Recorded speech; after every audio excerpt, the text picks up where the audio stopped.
Olá, estamos aqui para mais um vídeo no canal. Meu nome é Felipe Bellini e hoje eu quero conversar com você sobre as atividades dialógicas. Essas que são as atividades oriundas do diálogo, do bate-papo, plataforma essa, a fala, que usamos preponderantemente na nossa sala de aula. Então, o que a gente tem que ver aqui é que apesar de existir linguagem escrita e linguagem oral, é no diálogo que conseguimos passar nossos conhecimentos. É no diálogo que conseguimos interagir e fazer com que o aluno desperte. É no diálogo e no passar de comandos, reflexões e bate-papos que conseguimos, dentro de uma sala de aula, formar o cidadão. Então, é necessário que nós, professores, nos posicionemos, que nós pensemos de antemão em como utilizar a aula didaticamente para usufruir das melhores performances dos nossos alunos, analisando se eles estão aprendendo o conteúdo, pensando que é na fala que se transmite, que se recebe e que se gera novos conteúdos. E desse processo extenso de aprendizagem, nós podemos ser muito mais performáticos. E quando eu falo performáticos, não pense em circo, pense em performance, em atingir resultados. A oralidade nos cabe no dia a dia. Se você me disser que você não usa da oralidade mais do que de outros tipos de linguagem, eu acredito, mas saiba que você é uma exceção. A oralidade, e pela oralidade nós conversamos, fofocamos, dialogamos, trocamos ideia, refletimos, passamos, nos expressamos. Ouvir alguém é quase que algo essencial e necessário para o ser humano. Mas a linguagem oral é cheia de particularidades, pertencimentos que nós devemos refletir. Por exemplo, eu pauso a minha fala, eu reflito, eu sou interrompido no diálogo, eu mudo de assunto facilmente, porque isso são características do debate vivo, constante, que acontece ali ao mesmo tempo. Vai falar pra gente que a linguagem oral é cheia de características. Vamos olhar elas? Ele diz que a linguagem oral é cheia de frases curtas e incompletas, cheias de hesitações, onde paramos, remontamos e recolocamos a frase da maneira que queremos. Onde o vocabulário coloquial persiste, mas depende do ambiente. Em uma audiência eu já vou usar um vocabulário mais formal, eu respeito a autoridade, no meu ambiente de trabalho eu não vou falar como na rua. Cheio de repetição de ideias, então eu vou e retomo. Nesse vídeo vocês já viram isso. Contrações e elisões. Eu não falo palavras que eu sei que você já entendeu, eu esqueço de palavras, eu reduzo o meu texto, eu falo um pouco mais rápido. Cheio de trechos inteligíveis. O que isso quer dizer? Que fala tão rápido que a gente não consegue pegar o texto, porque passou um barulho, porque alguém falou, porque a pessoa sussurrou, e assim vai. Então, com uma sintaxe menos estruturada, cheia de marcadores de silêncio, com sintagmas nominais mais repetitivos. Marcadores de silêncio, que vão fazendo com que essa linguagem oral seja fluida, mais particular. Tudo bem, Felipe, a linguagem oral é cheia de características particulares, mas o que eu devo fazer em sala de aula e como é que isso pode me ajudar em sala de aula? Sabendo disso, a gente tem que preparar os nossos alunos para o uso da oralidade. E existem diferentes ferramentas, formas e atividades para isso. Eu separei aqui 4 tipos de atividades para usarmos no espaço escolar. As primeiras são as atividades sem resposta. Nesse tipo de atividade, a gente vai colocar o gênero, colocar o discurso, exercer a percepção do nosso aluno, fazer com que ele entenda que há diferentes tipos de linguagem, apresentar o nosso conteúdo usando diferentes maneiras de comunicação. A nossa fala, a fala dos outros. A gente pode usar histórias, a gente pode contar piadas, A gente pode usar vídeos, a gente pode usar canções, teatros e diferentes outras ferramentas para que o aluno perceba, absorva.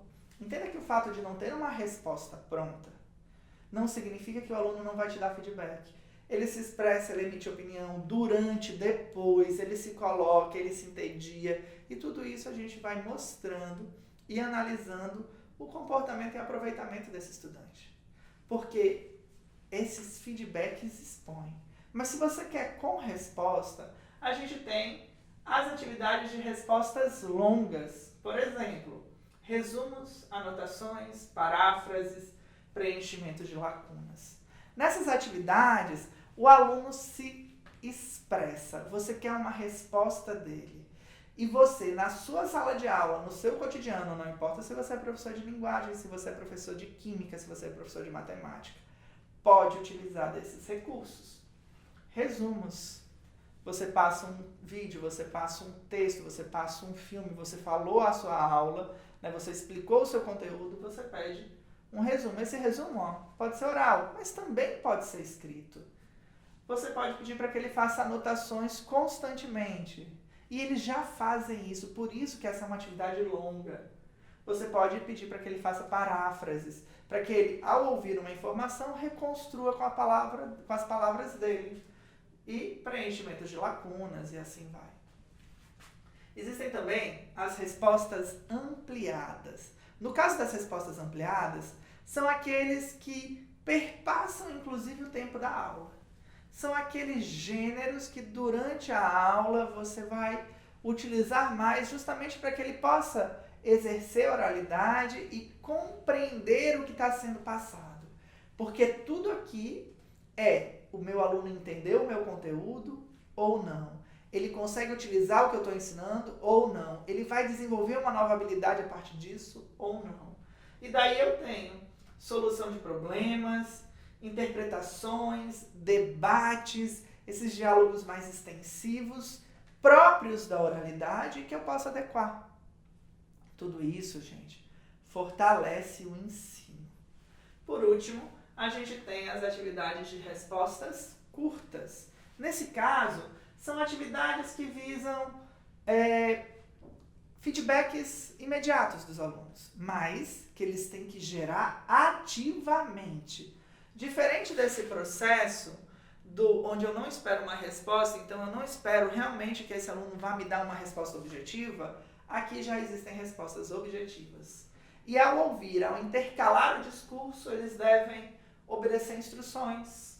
E eu já posso trazer isso à sala de aula. Quando eu dou os meus comandos, eles têm que automaticamente compreender esses comandos. Se não ocorreu, eles têm que saber que eles têm que levantar e tirar dúvida. Esses comandos podem ser desde o mestre mandou até orientações para ele fazer uma atividade simples. Tem o verdadeiro ou falso.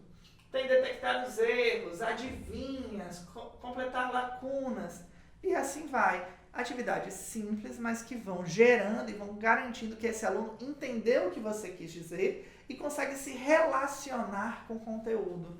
Porque no fim, essa é a grande sacada de conseguir usar esse instrumento que é a voz, a fala, também enquanto professor. É claro que a gente tem que estar atento para conseguir passar para os nossos alunos determinados ensinamentos.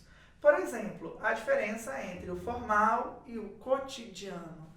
Como eu sou professor, independente de disciplina, eu devo passar para esse aluno a maneira, o local, o ambiente com quem se fala.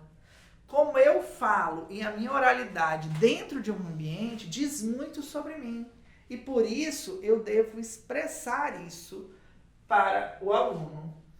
A gente também entende que a linguagem, o ambiente e a figura do professor estão conectadas. Então, da mesma maneira que eu ensino o meu aluno como ele deve se comportar em diferentes ambientes, eu devo exercer isso em sala de aula. Um discurso dialogal, intimista, mas sempre respeitoso. Se posicionar e dizer quem você é. O comportamento, o tratamento com os outros colegas da escola são essenciais e devem ser expostos na linguagem e nas ações. Por fim, pessoal, existe a relação da oralidade e das tecnologias. Incremente a sua sala de aula. Só a sua voz não basta mais. Então nós precisamos de vídeos, textos, jogos, interações e conexão com as redes. Como é que eu posso fortalecer o meu dia a dia e o meu cotidiano se eu não estou com tudo isso imbrincado para participar do cotidiano do meu aluno com a oralidade também? E por fim, a gente tem aqui, algumas ideias para você conseguir realizar atividades dialógicas fora desse contexto de exercitação e feedback. Exemplo, contações de história, rodas, debates, simulações, que é o role play, peças de teatro, rodas de leitura e o famoso cineclube. Claro que você pode propor novas ideias. Comente aqui e vamos trocar ideias sobre isso. Até a próxima. Tchau, tchau.